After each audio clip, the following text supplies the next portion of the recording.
दोस्तों, हर नौजवान युवक का यह सपना होता है कि वह अपनी अलग पहचान बनाए। पहचान उसकी योग्यता पर बनी हो, वह कुछ ऐसा कर दिखाए जिस पर उसे गर्व हो। कुछ ऐसा ही सोचना था एक व्यापारी के बेटे का। यह कहानी है जापान के एक व्यापारी की जो उस शहर का सबसे अमीर व्यक्ति था। उसके पास सब कुछ था। उसके पास किसी चीज की कोई कमी नहीं थी, केवल अपने बेटे से परेशान था। एक दिन वह व्यापारी अपने बेटे से कहता है, बेटा, तू मेरे साथ व्यापार में हाथ क्यों नहीं बढ़ाते? तुम्हें व्यापार के तौर तरीके सीख लेने चाहिए, क्योंकि भविष्य में तुम्हें यही तो करना है। यदि तुम व्यापार में हाथ नहीं बढ़ाओगे तो फिर क्या करोगे? वह नौजवान युवक अपने पिता से कुछ नहीं कहता, क्योंकि उसका व्यापार में बिल्कुल भी मन नहीं लगता था। वह दिन भर मार्शल आर्ट्स की किताबें पढ़ता, और जब भी कोई समुराई शहर में आता तो वह पूरा समय उसी के पीछे पीछे घूमता रहता। एक बार पूरे परिवार के सदस्यों ने मिलकर उसे समझाने की कोशिश की। वे कहने लगे, बेटा, तुम्हारे पास इतना बड़ा व्यापार है, फिर भी तुम अपने पिता का हाथ क्यों नहीं बढ़ाना चाहते? यदि तुम अपना व्यापार नहीं देखोगे तो फिर कौन देखेगा? इस पर वह नौजवान युवक जवाब देते हुए कहता है, मैं खुद के दम पर कुछ बनना चाहता हूं। मैं चाहता हूं कि मेरी एक अलग पहचान हो, लोग मुझे जाने, और इसलिए मैं इस देश का सर्वश्रेष्ठ धनुर्धर बनना चाहता हूं। उस युवक की यह बात सुनकर उस व्यापारी को बहुत क्रोध आया, लेकिन फिर भी उसने अपने क्रोध पर काबू पाया। कुछ देर सोच विचार करने के बाद उस व्यापारी ने अपने बेटे से कहा, बेटा, अगर तुम यही करना चाहते हो तो ठीक है, मैं अगले 3 साल का समय तुम्हें देता हूं। यह सुन वह नौजवान युवक बहुत खुश हुआ। तभी आगे वह व्यापारी कहता है, लेकिन मेरी एक शर्त है। इस पर वह नौजवान युवक कहता है, क्या शर्त है आपकी पिताजी? उसके पिताजी अपने बेटे से कहते हैं, देखो, मैं तुम्हें अगले 3 साल का समय तो दे रहा हूं, लेकिन तुम्हें हर साल मुझे यह बताना होगा कि तुम क्या कर रहे हो और तुमने उसमें कितनी उन्नति कर ली है। यदि तुम मुझे अपने काम से संतुष्ट कर पाए तब तो ठीक है, वरना तुम्हें मेरे साथ मेरे व्यापार में हाथ बढ़ाना होगा। नौजवान युवक काफी सोच विचार कर अपने पिता से कहता है, ठीक है पिताजी, मुझे आपकी शर्त मंजूर है। उसके ठीक 2 दिन बाद वह नौजवान युवक अपने पिता की आज्ञा लेकर धनुर्विद्या सीखने के लिए घर से निकल पड़ता है, और वह कई दिनों की यात्रा करके एक गुरु के पास पहुंचता है। वह गुरु जापान में धनुर्विद्या और युद्ध कला सिखाने के लिए प्रसिद्ध थे। उनकी ख्याति दूर दूर तक फैली हुई थी, लेकिन वह बहुत कम लोगों को अपना शिष्य बनाते थे। वह नौजवान युवक उन गुरु के पास पहुंचकर उन्हें प्रणाम करता है और कहता है, हे गुरुवर, मैंने आपके बारे में बहुत सुना है और इसीलिए मैं बहुत दूर से यात्रा करके आपके पास आया हूं। मैं आपसे धनुर्विद्या सीखना चाहता हूं। मैं धनुर्विद्या में बेहतर होना चाहता हूं। फिर जवान युवक सारी बातें कहता जा रहा था, लेकिन इस पर गुरुवर कुछ भी जवाब नहीं दे रहे थे। और जब कुछ देर तक उन गुरुवर ने जवाब नहीं दिया तो इस पर उस नौजवान युवक ने अपने घर पर बीती सारी बातें उन गुरु को बता दी। उसने यह बता दिया कि किस तरह से उसके पिता ने उसके सामने शर्त रखी है कि यदि वह अपने जीवन में सफल न हो पाया, उसने अपने जीवन में वह न कर पाया जो वह करना चाहता है, तो उसे उनका व्यापार आगे बढ़ाना होगा। आगे वह नौजवान युवक उन गुरुवर से कहता है, हे गुरुवर, मैं आपसे वादा करता हूं, मैं पूरी कर्तव्य निष्ठा के साथ धनुर्विद्या सीखूंगा और मैं आपका समय बर्बाद नहीं करूंगा, इसलिए कृपया करके मुझे अपना शिष्य बना लीजिए। तभी उस गुरु ने उस युवक की तरफ ध्यान से देखा। उन्होंने देखा कि वह अपने साथ काफी सामान भी लेकर आया था और उसके साथ उसके 2 सहायक भी आए हुए थे। तभी उन गुरु ने कहा, सबसे पहले यदि तुम धनुर्विद्या सीखना चाहते हो तो तुम्हें इन चीजों को छोड़ना होगा, इन चीजों का त्याग करना होगा, इसलिए इन कीमती सामानों को वापस अपने घर भेज दो। उस नौजवान युवक ने गुरु की आज्ञा का पालन किया। उसने सारा सामान अपने सहायकों के हाथों वापस घर की ओर भेज दिया। आगे गुरुवर उस नौजवान युवक से कहते हैं, देखो, यदि तुम धनुर्विद्या सीखना चाहते हो तो तुम्हें 2 शर्तें माननी होगी। इस पर वह नौजवान युवक कहता है, गुरुवर, आप जैसा भी कहें, मैं सब करने के लिए तैयार हूं, लेकिन मुझे अपना शिष्य बना लीजिए। तभी गुरुवर उस युवक को पहली शर्त बताते हुए कहते हैं, तुम्हें यहां पर सामान्य लोगों की तरह ही अपना जीवन बिताना होगा और सारे कार्य तुम्हें खुद ही करने होंगे। इस पर नौजवान युवक कहता है, जी गुरुवर, जैसा आप कहें। आगे गुरुवर उस नौजवान युवक को दूसरी शर्त बताते हुए कहते हैं, यदि एक बार तुम्हें धनुर्विद्या की शिक्षा को ग्रहण करना शुरू कर दिया तो तुम्हें उसे पूरा करना ही होगा। तुम इस बीच उसे छोड़कर नहीं जा सकते। इस पर वह नौजवान युवक कहता है, ठीक है, आप जैसा कहें, मुझे सब मंजूर है। उन गुरुवर ने उस नौजवान को अपना शिष्य बना लिया, लेकिन वो नौजवान ये नहीं जानता था कि उनके सिखाने का तरीका बहुत अलग था। एक दिन उन गुरुवर ने उस नौजवान युवक को अपने पास बुलाया और कहने लगे, बेटा, जैसे तुम उठते बैठते हो, चलते फिरते हो, जैसे तुम सांस लेते हो, वैसे ही तुम निशाना भी लगाते हो। इसलिए सबसे पहले तुम्हें सचेत होना होगा। तुम्हें जानना होगा कि तुम क्या कर रहे हो, तुम किस अवस्था में हो। तुम्हें जागरूक होने की आवश्यकता है।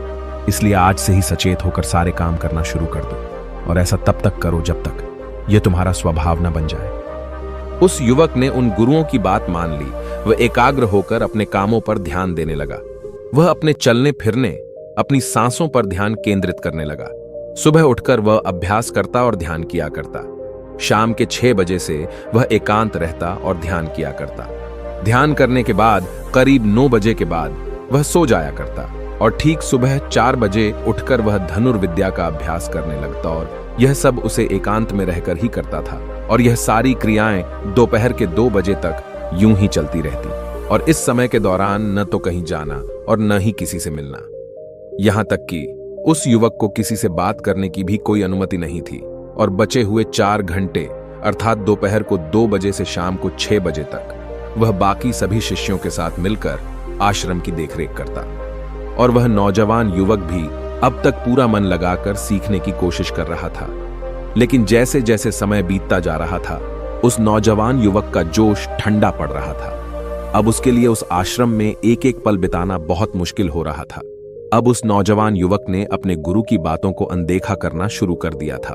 वह उन सभी नियमों को तोड़कर अपने सभी गुरु भाइयों के साथ मिलकर गप्पे लड़ाने लगा था। वह उन्हें अपने व्यापार की बातें बताता, उसके पास क्या कुछ है। और उस नौजवान युवक को इतना अमीर पाकर कई लोग उसके मित्र भी बन चुके थे, क्योंकि वह सोचते थे कि यह तो अमीर व्यापारी का बेटा है, कभी ना कभी तो भविष्य में कोई ना कोई फायदा हमें अवश्य मिलेगा। देखते ही देखते उस नौजवान युवक और बाकी लोगों की दोस्ती और भी गहरी होती जा रही थी। अब से वह नौजवान युवक रात को सोने की बजाय अपने मित्रों के साथ मिलकर आश्रम से कहीं दूर भाग जाया करता था। जंगलों में जाकर गप्पे लड़ा था, मौज मस्ती किया करता था, और इस कारणवश वह सुबह उठ नहीं पाता था, और इसी वजह से वह कभी ध्यान भी नहीं कर पाता था। एक दिन उन गुरुवर ने उस नौजवान युवक को अपने पास बुलाया और उससे कहने लगे, बेटा, मैं जानता हूं कि तुम रात को आश्रम में नहीं रहते हो और न ही तुम एकांत में रहकर अभ्यास कर रहे हो। मैंने तुमसे पहले ही कहा था, यदि तुम्हें एक बार धनुर्विद्या की शिक्षा को आरंभ कर लिया तो तुम्हें इसे पूरा करना ही होगा। और तो और, तुमने मुझसे वादा किया था कि तुम पूरी कर्तव्य निष्ठा के साथ धनुर्विद्या की शिक्षा को ग्रहण करोगे और मेरा समय बर्बाद नहीं करोगे। और यदि तुम ऐसा ही करते रहे तो 1 साल बाद जब तुम्हारे पिता तुमसे पूछेंगे कि तुमने इस 1 साल में क्या किया, तुमने उसमें कितनी उन्नति की, तो तुम उन्हें क्या जवाब दोगे? उस वक्त उन्हें क्या मुंह दिखाओगे? इस पर वह नौजवान युवक कहता है, हे गुरुवर, आप सत्य कहते हैं। जब मैंने शुरू किया था तो मेरे अंदर उत्साह था, मेरे अंदर धनुर्विद्या सीखने की जिज्ञासा थी, लेकिन तब मैं यह नहीं जानता था कि मुझे अकेले रहकर अभ्यास करना होगा। एकांत रहकर मैं थक चुका हूं और यह मुझे बहुत कठिन लगता है। मेरा एक एक पल जैसे मुझे काटने को दौड़ता है। जब भी मैं ध्यान करने बैठता हूं तो मेरा मन यहां वहां भागता रहता है और मैं ध्यान नहीं कर पाता, और इसी कारण मेरी चिंता और भी बढ़ जाती है। मुझे समझ नहीं आता कि यदि मैं ध्यान नहीं कर पाऊंगा तो मैं अपने अभ्यास को पूरा कैसे कर पाऊंगा। और साथ ही जब मैं एकांत में रहता हूं तब भी मेरे मन में तरह तरह के विचार चलते रहते हैं। मैं इनसे पीछा छुड़ाना चाहता हूं, लेकिन मैं इनसे पीछा छुड़ा नहीं पाता। इस पर गुरुवर मुस्कुराने लगे और उस युवक से कहते हैं, बेटा, जिस अकेलेपन से तुम भागने का प्रयास कर रहे हो, इस अकेलेपन में बहुत ताकत होती है। इसे तुम्हें समझना चाहिए। किंतु फिर भी यदि तुम इस अभ्यास को बीच में छोड़कर जाना चाहते हो तो मैं तुम्हें नहीं रोकूंगा। तुम जा सकते हो, लेकिन जाने से पहले मेरी बस एक बात मान लो। इस पर नौजवान युवक कहता है, ठीक है, बताइए, आप क्या चाहते हैं? तभी गुरुवर कहते हैं, बेटा, यहां से 1 दिन की दूरी पर एक बहुत ही बड़ा पहाड़ है। तुम्हें वहां पर पूरा दिन बिताना है और सुबह तुम्हें वहां पर एक बाज नजर आएगा। उस बाज की हरकतों पर तुम्हें ध्यान देना है। ध्यान रखना, उसका तुम्हें शिकार नहीं करना। बल्कि उसकी हरकतों पर तुम्हें ध्यान देना है। वह क्या कर रहा है, क्यों कर रहा है, उसे ध्यान से देखना है। उसकी हर एक हरकत को तुम्हें समझना है। और जब तुम अगले दिन वापस लौट कर आओगे तो मैं तुमसे केवल एक सवाल करूंगा। यदि तुमने उस सवाल का सही जवाब मुझे दे दिया तो मैं तुम्हें जाने से बिल्कुल भी नहीं रोकूंगा। उस नौजवान ने काफी कुछ सोच विचार किया और उसके बाद वह गुरु की बात मान जाता है। वह उन्हें प्रणाम करके उस पहाड़ की चोटी की ओर चल पड़ता है। देखते ही देखते वह एक दिन का सफर तय करके उस पहाड़ की चोटी पर पहुंच गया और उसने पूरी रात वहीं पर बिताई और अगली सुबह होने से पहले ही वह उस बांस को ढूंढने लगा। वह जब यहां वहां देख रहा था तभी उसकी नजर उस पहाड़ की चोटी पर पड़ी। उसने देखा कि एक सुनहरा बांस चट्टान की चोटी पर बैठा हुआ है और पहाड़ के नीचे घाटियों की ओर ध्यानपूर्वक देख रहा है।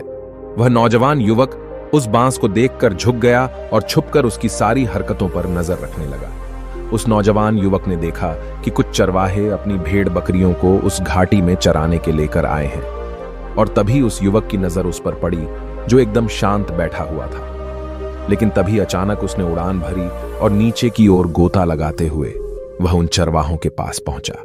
जब तक चरवाहों की नजर उस बांस पर पड़ती तब तक उसने उन भेड़ बकरियों में से एक बकरी के बच्चे को अपने पंजों में दबोचा और उसे ले उड़ा। जब तक चरवाहे कुछ समझ पाते तब तक शिकार हो चुका था। वह नौजवान युवक यह देखकर बहुत हैरान रह गया। यह समझ चुका था कि आखिर गुरु ने उसे इस चोटी पर क्यों भेजा है। वहां से वापस अपने गुरु के पास लौटा और उसने वहां पर बीती हुई सारी कहानी उन गुरुवर को बता दी। तभी गुरुवर उस युवक से कहते हैं, अच्छा तो तुम मुझे यह बताओ कि तुमने वहां पर क्या सीखा। तभी वह नौजवान युवक कहता है, गुरुवर वह बाज बहुत ही चालाक है।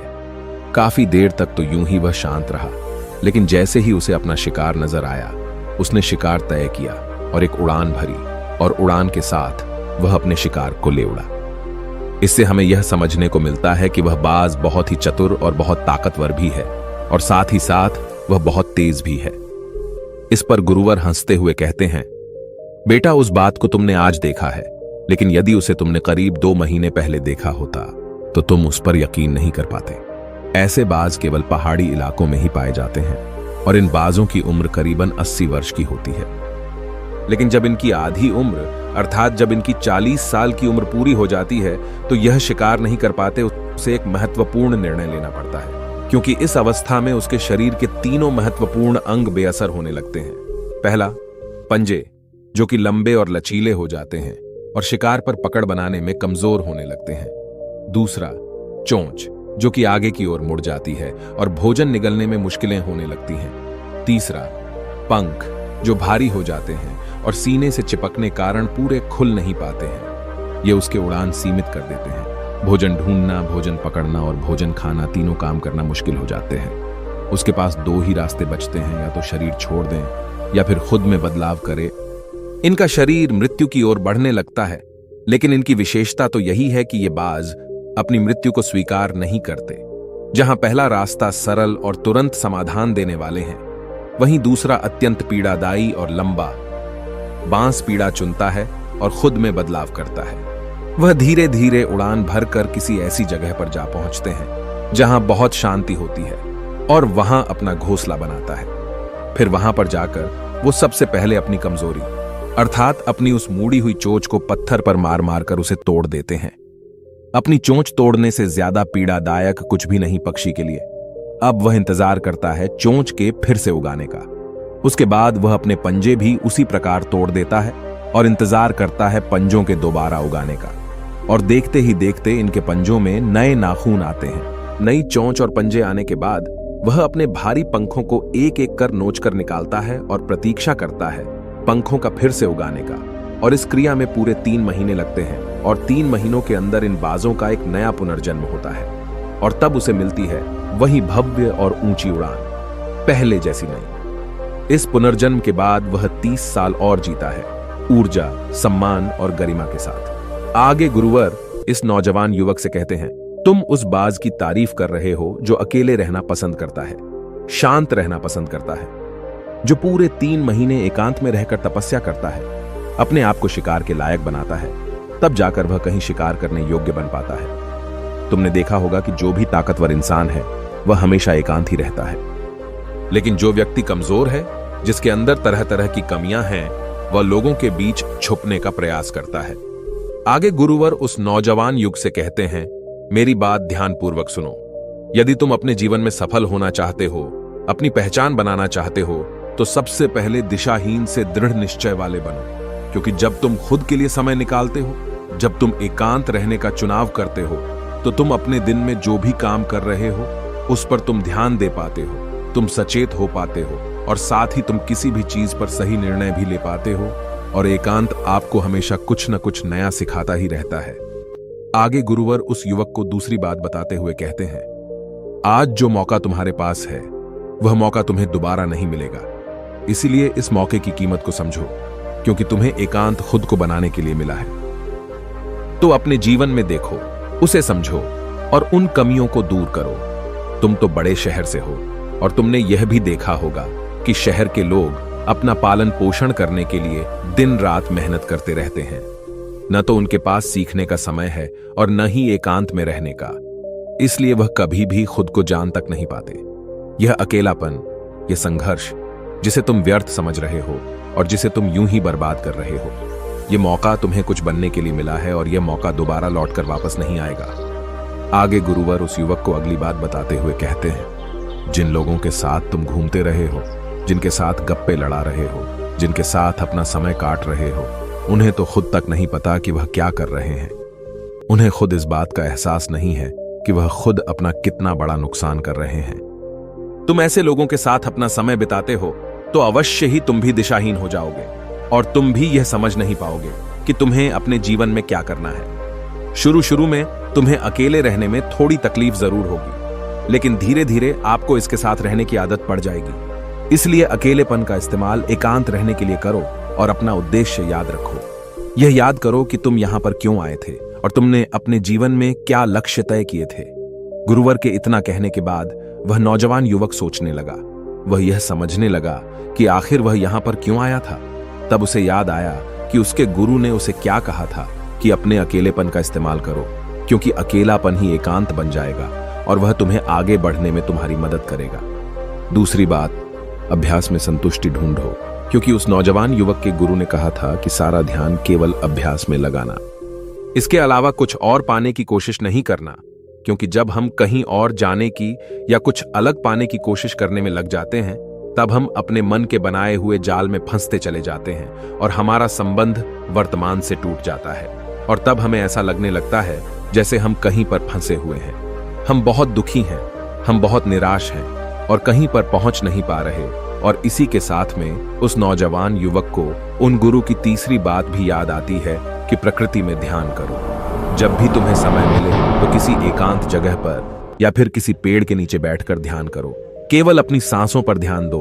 विचार खुद शांत होने लगेंगे और जब तुम्हारे विचार शांत होने लगेंगे तब तुम्हें आभास होगा कि तुम प्रकृति के साथ जुड़े हुए हो, तुम इस धरती के साथ जुड़े हुए हो। ऐसा करने से अकेलेपन का वह भाव हमेशा हमेशा के लिए खत्म होने लगेगा और तब तुम यह जान पाओगे कि यह पल ही वह अवसर है जहां तुम खुद को पूरी तरह से जान सकते हो। तभी तुम अकेलेपन का फायदा उठा सकोगे और इसी तरह से अकेलेपन को जीता जाता है। इन सभी बातों को ध्यान करके उस नौजवान युवक ने यह निश्चय किया कि वह आश्रम छोड़कर कभी कहीं नहीं जाएगा जब तक कि वह अपने इस लक्ष्य को प्राप्त नहीं कर लेता। यहाँ पर एक सर्वश्रेष्ठ धनुर्धर बनने आया था और वह यहाँ से सर्वश्रेष्ठ धनुर्धर बनकर ही जाएगा। इसके बाद वह अगले ही दिन से अभ्यास में पूरी तरह से लीन हो गया। दोस्तों, यदि आप अपने जीवन में अपनी पहचान बनाना चाहते हैं, अपने जीवन में कोई लक्ष्य प्राप्त करना चाहते हैं, तो कुछ अलग पाने का प्रयास छोड़ दें। क्योंकि जब हम कुछ अलग और कुछ खास पाने का प्रयास करने लग जाते हैं, तब हम यह भूल जाते हैं कि हमारा लक्ष्य क्या है और हम अपने लक्ष्य से दिशाहीन होने लगते हैं। और इसी कारण हम अपने लक्ष्य तक कभी पहुंच नहीं पाते, क्योंकि हमारा मन हमें कुछ अलग पाने के लिए निरंतर प्रेरित करता रहता है। और इसी कारण हम अपने मन के जाल में फंसते चले जाते हैं और हम अपने लक्ष्य पर ध्यान नहीं दे पाते। इसलिए अपने जीवन में यदि आपको कोई लक्ष्य हासिल करना है तो अधिक पाने का प्रयास छोड़कर केवल अपने अभ्यास पर ध्यान केंद्रित करें और देखना कि आप जरूर ही अपने लक्ष्य को प्राप्त कर पाएंगे। दोस्तों, आपने आज के इस वीडियो से क्या सीखा वह मुझे आप कमेंट में बता सकते हैं। इसी के साथ में उम्मीद है कि आपको आज की वीडियो पसंद आई होगी।